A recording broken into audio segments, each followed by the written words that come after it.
So up to my senior year in high school, I was very much an average teenager. My life was really, really good. It was very, very calm. The things that I worried about in retrospect seem hilarious, which I'm sure if any of you guys are keeping your journals like you should, you'll definitely look back and laugh at some experiences that you felt painful enough to even write about.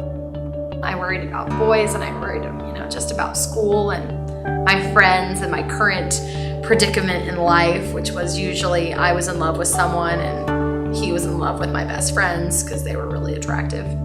So it's kind of where my life was at.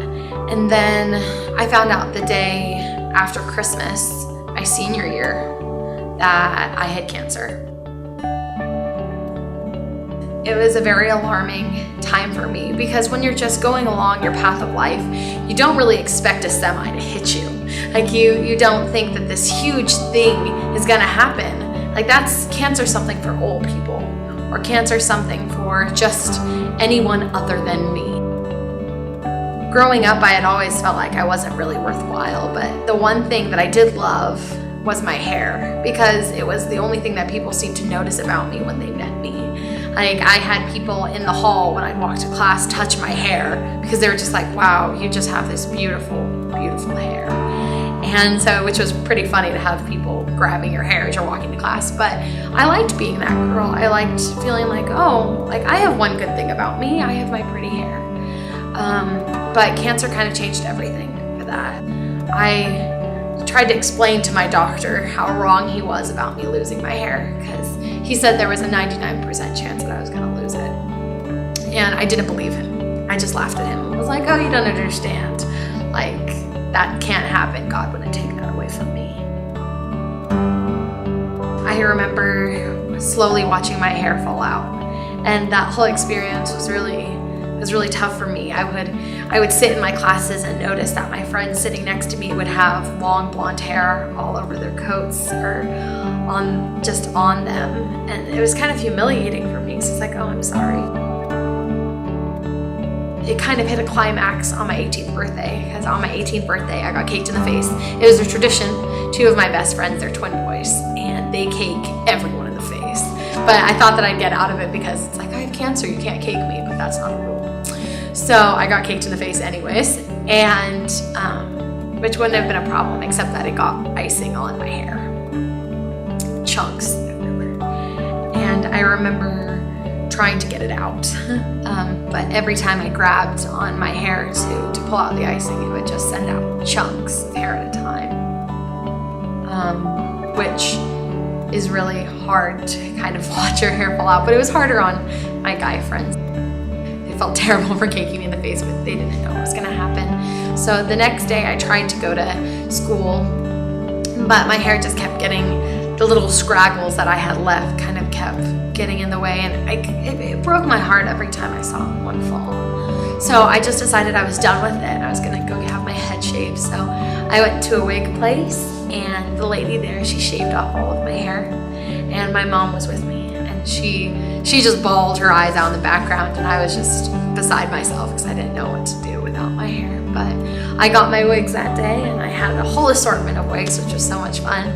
And here at college, I thought I was so worried that people would know that I was sick, because I remember my closet. If you looked in my closet, I had all those creepy heads with wigs on them. And my roommate didn't know I wore wigs. So it was pretty alarming for her to open her closet and find all these heads with wigs. Throughout my experience though, I learned so many incredible lessons. I learned so much about myself and about my God and the things that I believe and the things that I know.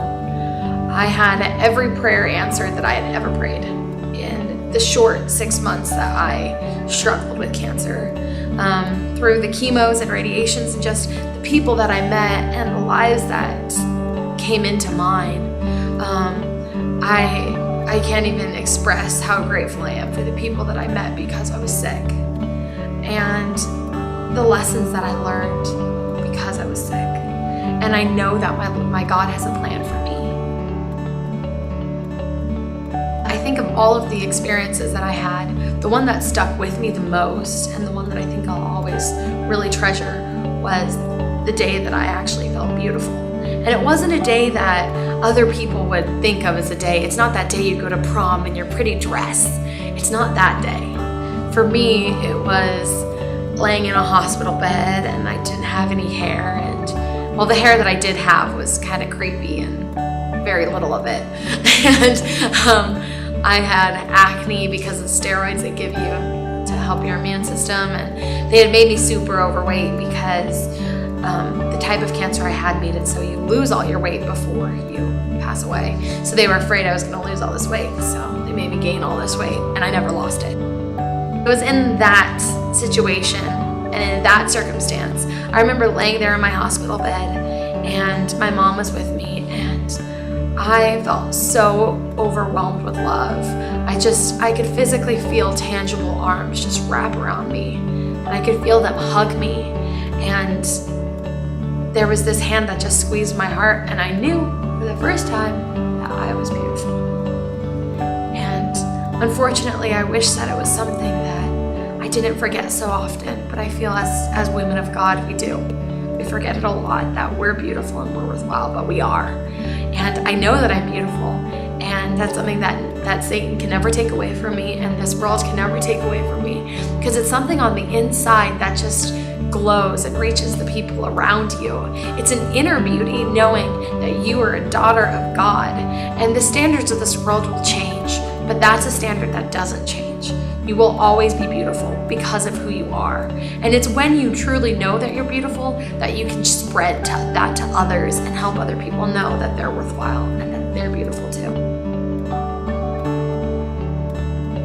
This is me trying to tell you that you're